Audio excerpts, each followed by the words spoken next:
here doesn't matter. There are lots of the villages, lots of the roads that our army still protects. And here is the border. I'll show you. This is the border, how far they moved from the beginning of the war. So this part they took from the 24th of the February, just Pisky, Opetne, part of the Marinka over here. Not a huge success for the Russian army over here because Ukrainian army was able to build its defense for a very long time, many years, and for Russia it's the hardest place where they can attack, but still they perform attacks here. And I would say it's the profitable that Ukrainian army is defending here because it causes more losses for the Russian army in case we would attack them because they also build their defense lines. And urban fighting in Donetsk, we're going to try to avoid it and cause Russians to retreat from this big place. How can we do it?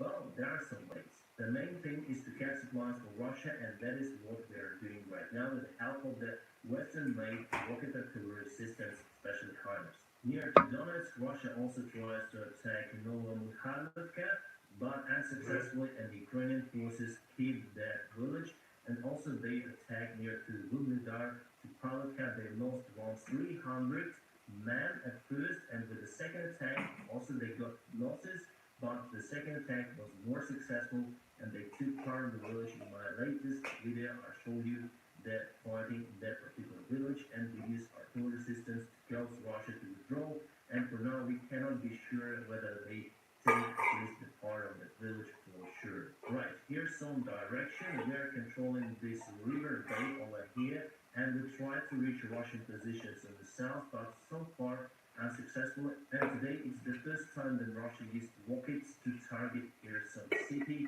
so we don't know what they target. Our officials say about the humanitarian hotspot, but I'm not sure because it was really the dark smoke coming as from the factory or from the ammunition depot. So we're gonna see in the future, but I think that information is classified. Still, Russia keeps, as you can see, lots of the forces on that shore. Obviously, if we would just cut the dam, it would be flooded over here, and Russia would lose every forces. But for us, it's going to be very hard to cross the Dnieper River in that case, and also will bring the devastations to our villages and small towns, so we're not going to do it in that case. From what I can say, they even put their battalion in the sand pit of Oleshki.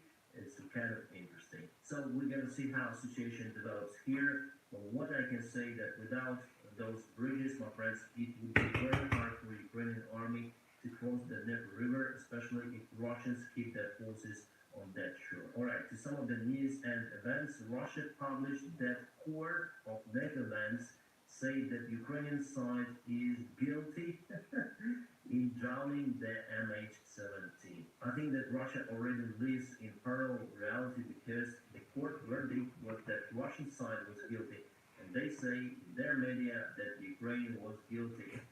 It's just crazy, but their citizens would believe in that shit. The Prime Minister of UK, the new one, Rishi Sunak, attended Kiev today, and he met President Zelensky. They went to the house square where you may find some of the tanks, armored vehicles that were destroyed, and obviously we'll have some more help that was announced today by the British side. Humanitarian one and military will have more air defense systems. I think the small ones to fight against the Iranian-made Shahid drones. So it's the great thing that we still keep support of UK, our partner, with a new Prime Minister. I think the main direction will not be changed. And this is the video from here. So something is on fire, really big, maybe oil reservoirs or something, gas station, I don't know, ammunition depots in Russia heat today here for the first time after retreatment. Absolutely huge fires sparked today in Russian Federation. The gas pipeline somehow got damaged and burst into flames. It happened very near to St. Petersburg, and this pipeline was used to deliver the gas to the Nord Stream. Nord Stream was damaged, and just recently Swedish intelligence saying that it was deliberate action on that pipeline, so sabotage act is confirmed, and we don't know what happened today with this pipeline here to St. Petersburg. And after the Nord Stream 1 sabotage, President Zelensky said that Russia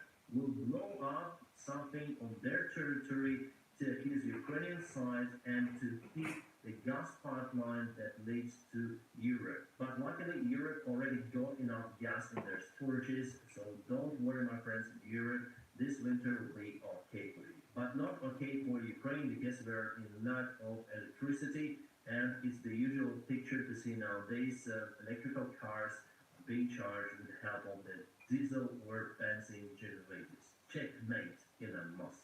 New milestone for Ukraine, we already have 30 Gepard tanks in our army. They help us to fight against the chatty drones and low-flying targets as helicopters and attack airplanes. Before we got reports that we were in lack of the ammunition for the cannons of those tanks, but now from the information we have, this problem have been solved. Okay. And this is the weather in Ukraine, my friends. Yes, we got snow, but it's not really cold. It's around 0 degrees centigrade. Temperature fluctuates from -3 up to 0, and fantastic weather. It's usual one for the late autumn. But late December and especially January, it's usually kind of cold here. Temperature may drop down to -20 sometimes. The deputy of our defense minister today in interview said that the war may be finished till the late spring 2023, and he said that we're going to liberate Crimea in December. I do not believe that. The first train arrived today in Kherson, delivering around 200 passengers. That place awesome achievement of Ukrainians to liberate the biggest city that Russia was able to take from the beginning of this war. This city is not very big compared to other Ukrainian cities, but still it's very important for us. And our government tries to make lives of the people there as comfortable as possible during this war. The International Institute of War, which is in the United States, say that there's going to be some of the new wave of the Russian mobilization still, yes. I thought it would not be possible, but it seems like Russia has lots of the losses on the front lines, especially of the mobilized soldiers. That is why they want to put more cannon fodder to the front lines. As for Putin, he just wants to keep his power in Russia, and he doesn't care on the lives of the Russians. And if he would need to waste the lives of his soldiers, like millions, he doesn't care. He would like to do it. Even before this war, Russia had severe demographic problems, but now people are leaving the country, people are dying, and who dies? The most productive generation, young man. One more freak attended the missile test, the nuclear one, with his daughter. What are they happy about?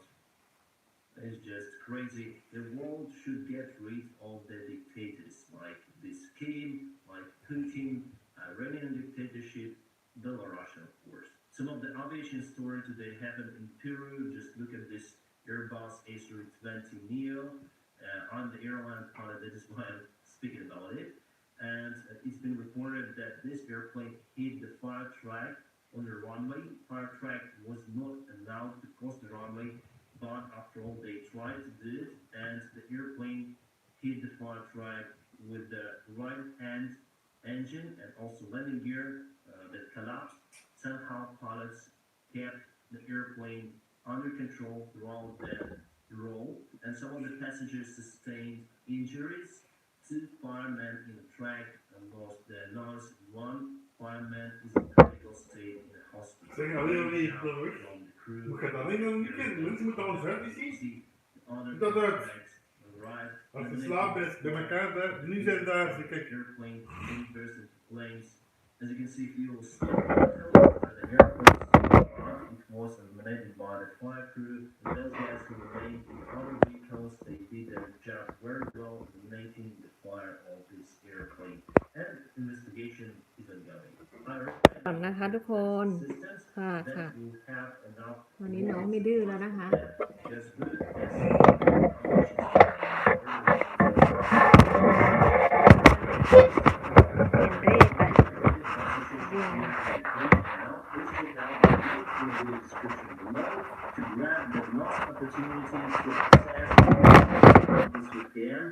or just 170 per month with I highly recommend that I wish you all Christmas time wherever you are. Have a great time.